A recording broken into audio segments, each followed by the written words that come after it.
Bonsoir à toutes et à tous, bienvenue dans Guinée Info, la grande édition de nos informations, mais tout d'abord le sommaire. Le concours de recrutement de 4000 enseignants à la fonction publique démarre ce dimanche. Quel est le niveau des préparatifs, mais surtout le moral des candidats à quelques heures des épreuves, quelques éléments de réponse dans Guinée Info.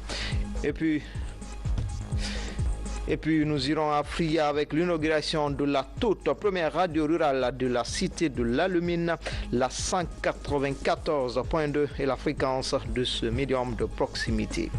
Enfin, le morcellement fantaisiste des tronçons à Conakry, certains chauffeurs n'hésitent pas à faire payer le double de certains trajets aux usagers de la route. Les détails, c'est dans Guinée Info. Encore une fois, bonsoir à toutes et à tous. Tout d'abord, en plus bref et en image, fin cet après-midi à Fria, des États généraux des impôts. Objectif numéro 1, mettre en commun l'expérience des spécialistes et des partenaires afin de mutualiser les bonnes pratiques et de favoriser les échanges. Voici les images. Donc, je disais, fin à Fria des États généraux des impôts. Objectif numéro 1, mettre en commun l'expérience des spécialistes et des partenaires afin de mutualiser les bonnes pratiques et de favoriser les échanges en matière de modernisation de l'administration fiscale. Vous le voyez en image, c'est le chef de gouvernement qui a présidé la cérémonie de clôture de la retraite des États généraux des impôts. Nous y reviendrons dans nos éditions d'information avec nos reporters basés à la primature Hadi Kamara Kabasouma, Ousmane Souma. Et puis, comme annoncé dans le titre, le concours de recrutement à la fonction publique est prévu ce dimanche à Conakry. Près de 50 000 candidats vont compétir pour seulement 4 000 places disponibles, donc seuls les meilleurs seront retenus. Les préparatifs vont bon train. Les agents de la fonction publique décident de mettre les candidats dans de bonnes conditions. Explication Abdurrahman Diallo, Moussa Bangoura. À quelques heures du lancement des épreuves du concours de recrutement à la fonction publique, la pression monte chez les candidats. Malgré les pluies diluviennes qui se sont abattues sur Conakry ce matin, plusieurs d'entre eux se sont rendus dans les centres de concours pour identifier leur salle. Je suis venu, j'ai trouvé la salle dans laquelle je dois faire le test. J'ai vu là-bas, les PV sont repartis dans les salles. Ensuite, il y a le numéro sur ma salle. Donc, il y a certains, puisque je ne peux pas dire que je suis satisfait à 100%, il y a d'autres aussi qui peuvent avoir des problèmes. Mais moi, ce matin, je trouve quand même une situation qui est en bonne voie. Franchement, c'est un peu critique. Depuis 7 heures et quelques minutes, on attend l'installation, mais les salles, tout est prévu, mais les numéros, ça manque. Il y a certains PV qui ne sont pas là d'abord. Au secondo, il n'y a pas des fiches de nom. Du côté du ministère de la fonction publique, chargé de l'organisation du concours, tout semble prêt pour assurer un bon déroulement des épreuves. On est à 65% parce que presque tout est fini. On attend la liste des candidats et leur PV pour afficher. Ça, c'est le dernier élément qui manque. Mais presque dans tous les centres de la commune de Thomas, c'est presque fini, sauf KP2. Donc ça va. Pour le moment, il n'y a pas d'incident, il n'y a aucun problème. Plus de 50 000 candidats sont sur la ligne de départ de ce concours. Mais seuls 4 000 seront retenus. 3 500 pour l'enseignement préuniversitaire et 500 pour l'enseignement technique. Les candidats sont enthousiastes à réussir le concours et entamer une carrière dans l'enseignement. Et puis des assemblées générales extraordinaires des banques, assurances et institutions de microfinance étaient prévues ce lundi. Depuis ce matin, des négociations ont été entamées par le gouverneur de la BCRG. Après moult négociations, syndicats et patronats décident de suspendre ces assemblées. Pour en savoir davantage, voici la déclaration du secrétaire général de la FESABAG. Communiqué de presse. Sous la présidence de Monsieur le gouverneur de la Banque centrale de la République de Guinée et de Monsieur l'inspecteur général du travail, s'est tenu ce jour samedi 20 août 2016 dans la salle du comité monétaire de la Banque centrale une réunion de travail ayant regroupé l'APB et la FESABAG à l'effet d'examiner la circulaire du Bureau national de la FESABAG en date du 19 août 2016.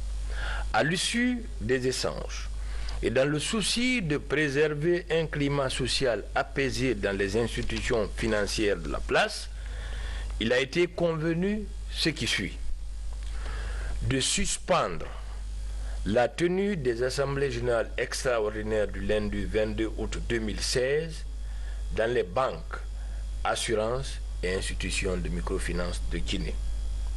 De suspendre également toute procédure disciplinaire engagée à l'encontre des 2 employés de NCA, objet du premier point de la dite circulaire. Ont signé l'inspecteur général du travail et le gouverneur de la Banque centrale. La 106.6, c'est la fréquence de la radio rurale des îles de l'Os, un haut foie de soulagement pour les insulaires. Avec cette radio, le rapprochement des communautés rurales et leur accès à l'information, c'est désormais possible. C'est le ministre de la Communication en compagnie du représentant de l'UNICEF qui a présidé la cérémonie inaugurale. Cheikh Sanoussi Sankan nous signe ce reportage. Après la traversée qui a duré 25 minutes dans ce bateau, nous voici sur l'île de Kassa, où déjà les insulaires venus de tous les coins étaient en fête pour accueillir la délégation du ministre de la Communication. Le motif est tout simple. La 106.6, première radio des îles de l'Os, s'ouvre officiellement aujourd'hui. La construction de cette nouvelle radio arrive à point nommé, grâce à la mise en œuvre d'un programme constructif tous azimuts au bénéfice de notre pays, sous la houlette du pionnier infatigable de la démocratie du développement national, notre très cher président, le professeur Alpha Condé. Ce désenclavement médiatique, favorable à l'ensemble des communautés vivant ici, n'est pas sans effet. Nous attendions cette radio communautaire parce que nous avions vraiment une population qui a toujours voulu s'exprimer, mais malheureusement ils n'avaient pas les moyens. Émerveillé par l'enthousiasme et le caractère solennel imprimé à l'événement par ces insulaires toutes joyeuses, le représentant de l'UNICEF a loué la participation communautaire avant de dénier les attentes de son institution. L'UNICEF déjà est très fier d'avoir ce partenariat avec le ministère de la Communication. Ce sont des radios rurales mais qui appartiennent en fait à la communauté. C'est le bien-être de leurs enfants, de leurs femmes. Donc c'est vraiment tous les processus qui vont pouvoir faire améliorer leur vie tous les jours. Rachid Ndiaye, quant à lui, rien à dire sinon que de répondre aux préoccupations des bénéficiaires. C'est un pari important que nous essayons de gagner pour mettre à la disposition des populations l'information à la base afin que les communautés rurales puissent être dotées d'un outil de rapprochement, un outil qui permet de mettre à leur disposition toutes les politiques de développement économique et social, toutes les valeurs aujourd'hui qui concernent la cohésion nationale, l'unité nationale. La coupe du cordon inaugural, suivie de la visite des locaux et des installations où déjà tous les agents étaient à leur poste, a été le clou final de cette cérémonie inaugurale ici sur l'île de Kassa. La première radio rurale dans la cité de l'Alumine, les populations de Fria saluent cette action du gouvernement et ses partenaires. Elle vient ainsi servir de relais entre les communautés locales. La cérémonie inaugurale de cette radio de proximité a connu une forte mobilisation des populations de Sombori. Bakary Bambakonde, Cheikh Sanoussi Sankan. La voix des sans-voix est la caractéristique fondamentale de la radio rurale de Guinée. Son implantation dans les différentes préfectures du pays est un motif qui permet aux populations de l'arrière-pays d'avoir accès à l'information centrale. Cette noble ambition est comprise et largement partagée par ces agents qui déjà s'inscrivent dans la logique. L'objectif de la radio, c'est de les atteindre, eux, qui sont dans les zones rurales aujourd'hui, qu'on appelle les sans-voix. Ils n'ont qu'à comprendre que cette radio, c'est leur voix. Nous comptons évoluer pour davantage appuyer la population à se développer. En officiant cette cérémonie inaugurale, le ministre de la Communication et la représentante du représentant de l'UNICEF en Guinée ont réitéré le rôle assigné à ces stations et l'espoir qu'elles suscitent au sein des paysans. Elle accompagnera la communauté de Fria sur les aspects positifs de la vie, notamment son développement économique et socio-culturel, tout en contribuant à l'amélioration de la vie de la mère et à la réalisation des droits des enfants. Je voudrais m'acquitter tout d'abord d'un devoir sacré, celui de vous transmettre les salutations sincères et les vifs remerciements du président de la République, le professeur Alpha Condé. L'une des préoccupations majeures du gouvernement guinéen est de rapprocher davantage l'information des populations rurales afin de soutenir et d'accompagner toutes les initiatives allant dans le sens d'un développement harmonieux et équilibré des communautés à la base. Émettant sur la 94.2, la radio rurale de Fria fait partie du lot de stations offertes à la Guinée par l'UNICEF. Déjà avec ses équipements modernes de dernière génération, l'ambition d'être proche des populations devient une réalité. Page santé avec les mutilations génitales féminines. Les leaders religieux s'impliquent dans la lutte contre cette pratique. Un atelier a ouvert ses portes ce samedi au centre islamique de Donka. Près de 60 imams participent à la formation pendant 2 jours. Ils vont débattre des stratégies à prendre pour l'abandon des MGF en Guinée. Fatima Diallo nous signe ce reportage. Des voix s'élèvent souvent contre l'excision, mais sa pratique persiste encore. Plusieurs cas de décès sont même enregistrés. Le dernier cas en date est celui survenu à Makozu, où une jeune fille a perdu la vie dans un camp d'excision. Les leaders religieux réfléchissent sur la stratégie à adopter pour l'abolition des mutilations génitales féminines en Guinée. Le secrétaire général des affaires religieuses respectueux des lois du pays a bien voulu initier ces activités pour sensibiliser les fidèles musulmans ou le peuple croyant de Guinée par rapport à cette pratique. Il est vrai qu'il y a des hadiths qui en parlent, mais une fois qu'il est prouvé que la pratique cause des problèmes aux filles et aux femmes, il est nécessaire maintenant d'abandonner cette pratique. Le secrétariat général aux affaires religieuses et l'UNICEF souhaitent l'implication des religieux dans le combat contre l'excision. Cette formation de 2 jours devrait permettre à cerner leurs responsabilités. Les engagements qu'avaient pris les 350 leaders religieux en mai pour promouvoir l'abandon des mutilations génitales féminines, du mariage des enfants et des viols à l'encontre des enfants. Donc c'est pour continuer à appuyer dans le même sens, pour arriver à des déclarations similaires d'engagement où les leaders religieux vont continuer à faire des efforts partout en République de Guinée pour que les populations comprennent bien que abandonner cette pratique, c'est pas être contre la religion, mais c'est plutôt de renforcer la santé des filles et des femmes en Guinée. Le rôle des États-Unis, c'est aider avec les informations, d'aider pour créer cette conversation, mais c'est vous, ulémas, les leaders religieux, qui doivent faire ce qui est nécessaire pour changer la vie de la population. L'équivoque sur la position de l'islam est levé sur les mutilations génitales féminines. Ces pratiques traditionnelles néfastes privent les femmes et les filles de leur intégrité physique. De son côté, la fondation Prosmi de la Première Dame vient d'engager une série de sensibilisations sur les causes et les moyens de prévention de la malnutrition aiguë et chronique. Les enfants de 0 à 5 ans sont les cibles. Cette initiative bénéficie de l'appui de l'UNICEF. Ce soir, nous vous proposons l'étape de Sigiri avec notre reporter Ali Badra Kondé. Ils sont venus de 29 districts de la commune rurale de Kintian pour prendre part à cette campagne de sensibilisation des populations sur les causes et les moyens de prévention des malnutritions aiguës et chroniques des enfants de 0 à 5 ans. Selon les enquêtes, la préfecture de Sigiri présente l'un des taux le plus élevé de malnutrition aiguë du pays avec 14,5%. Nous sommes venus pour une campagne de sensibilisation sur l'allaitement maternel. Ça se fait à un moment donné bien précis dans tous les pays du monde. Il fallait que nous aussi à Guinée, on le fasse au même moment. Nous faisons également la lutte contre la malnutrition un objectif primordial. Après cette rencontre avec les élus locaux et les sages, les émissaires de Radio Guinée Condé se sont aussi entretenus avec les agents de santé de Tintignan, mais aussi les femmes en âge de procréer. La sous-préfecture de Norasoba constitue la dernière étape de cette campagne de sensibilisation sur la malnutrition. Le meilleur aliment pour le nouveau-né est le lait maternel. Le lait maternel seul suffit pour l'alimentation de l'enfant de 0 à 6 mois.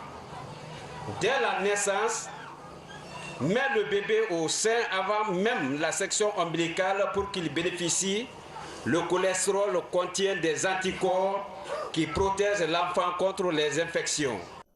Pendant plusieurs heures, ces techniciens de la santé ont échangé avec la population de Norasoba sur le comportement à tenir pour éviter ce phénomène qui est la malnutrition dans la préfecture de Sigiri. Et puis, cette session de formation des chefs des centres de santé des régions de Kankan et Mamou, elle s'est tenue récemment à Daboula. Les techniques liées à la gestion logistique des médicaments dits essentiels étaient au cœur des débats. Le point avec Sori Dekera. La gestion conventionnelle des médicaments et autres intrants dans la chaîne des soins est une priorité des autorités sanitaires du pays. Cette rencontre de Daboula regroupe près de 40 chefs de centres de santé des districts sanitaires de Kankan et Mamou.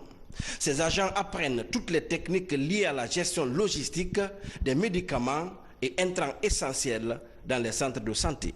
Nous avons fait une évaluation sur le terrain où on a trouvé beaucoup de problèmes en matière de gestion des médicaments essentiels dans les centres de santé. L'insuffisance de formation des chefs de centre, l'insuffisance des moyens de stockage, des équipements de stockage et surtout la rupture fréquente des molécules stratégiques nous ont poussés à organiser cette formation.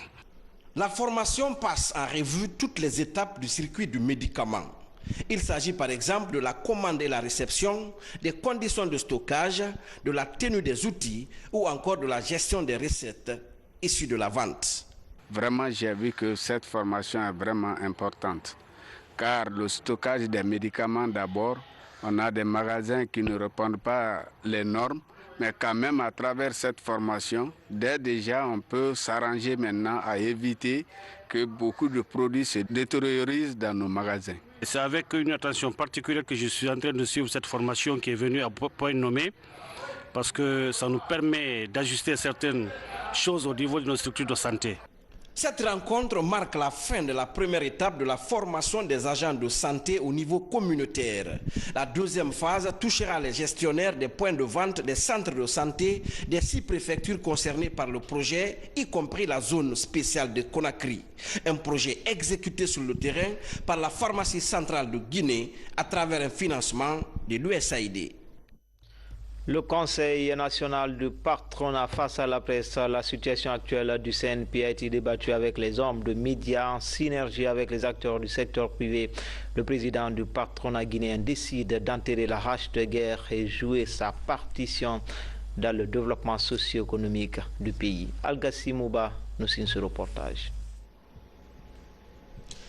Depuis la tenue de son congrès controversé le 23 avril dernier, le Conseil national du patronat guinéen est dans la tourmente.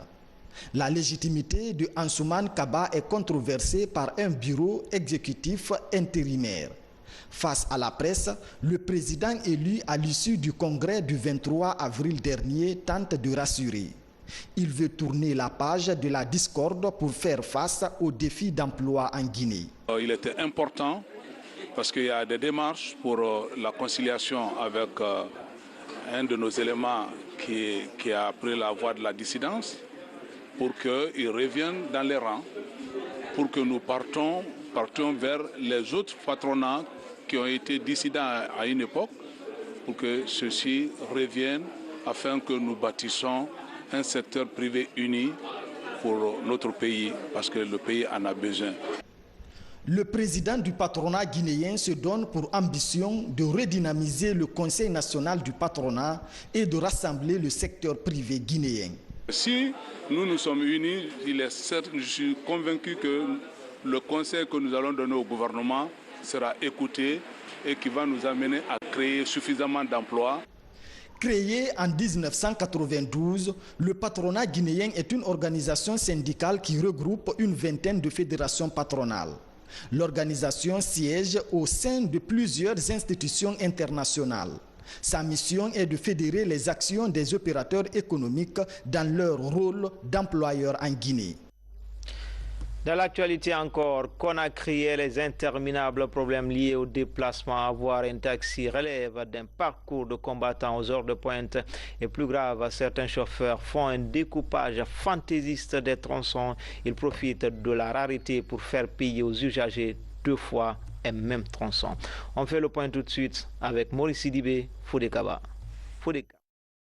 Se déplacer à Conakry est un casse-tête pour les usagers. Des usagers obligés de payer 2 à 3 fois le transport sur un même tronçon. Aux heures de pointe, ce phénomène est palpable sur tous les axes, de la route Le Prince à l'autoroute, en passant par les différentes transversales. Imaginez, vous êtes à Kissoso. De Kissoso jusqu'à l'aéroport ici, on vous demande de payer 5 000 francs ou bien 6 000 francs. C'est une pratique qui est fréquente maintenant à Conakry. Donc il faut essayer de revoir cette situation en négociation avec les taximètres. Parce que c'est un problème récurrent, fréquent sur les taximètres. La route de Prince, le tronçon c'est Dixing Bambetou. C'est devant le syndicat, ils ont coupé là-bas 2. Maintenant il y a Dixing Hamdallah et Hamdallah Bambetou. Et Bambeto aussi, c'est Bambeto Cité, c'est pas Bambeto Koza. Koza, c'est pas un tronçon. C'est Koza Cité, là-bas, ils ont coupé ça en 2. Et Koza aussi, c'est Cité Symphonia. Là-bas, il n'y a aucune coupure.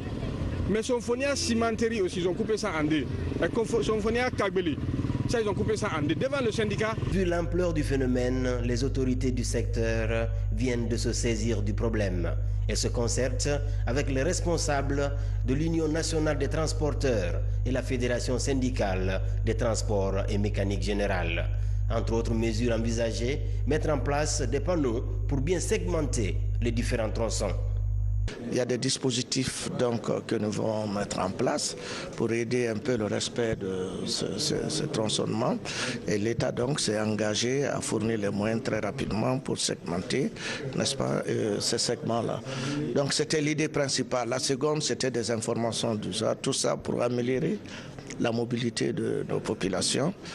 J'ai donc porté à leur connaissance les efforts que le département est en train de mener pour la création de cette nouvelle société de transport dans Conakry qui viendrait pour remplacer Sotragui. Tout le monde sait que Sotragui ne marche pas. À l'issue de cette rencontre, les autorités syndicales se sont engagées à sanctionner. Il y a des mesures qui sont prises, si vous voulez, contre ces brebis galeuses et nous allons prendre désormais contre eux des sanctions très sévères parce que c'est du vol. Et quand on prend quelqu'un en train de voler, on est obligé de le sanctionner tel que ça doit. On est obligé de vous sanctionner comme tel. Ouais.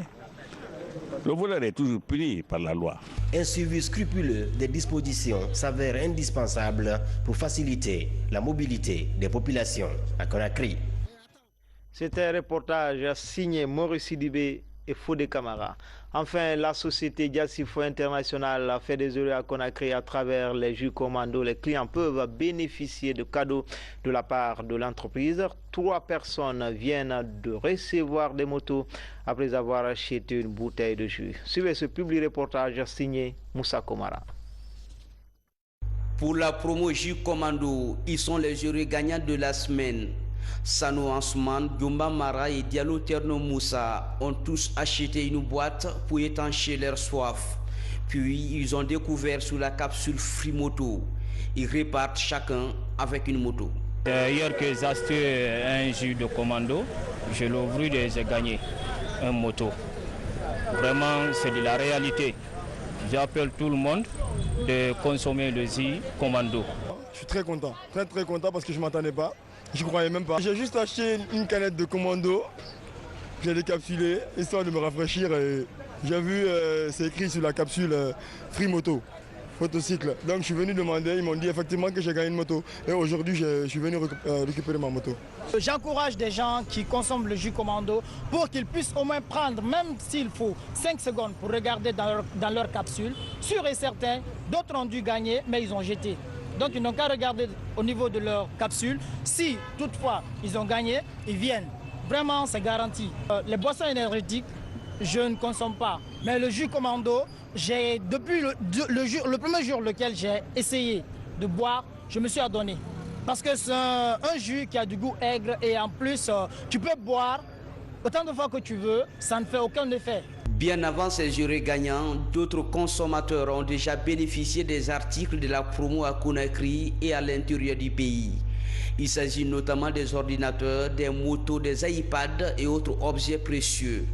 Comme en 2015, plus de 500 motos jackbots et ordinateurs sont réservés aux clients par la société Yassifo International, distributeur agréé du jus Commando en Guinée. Ce n'est pas parce que nous voulons juste gagner sur le terrain, mais c'est plutôt d'accompagner nos clients fidèles qui sont toujours là à nous préférer parmi tant de jus énergétiques au marché. Nous allons continuer.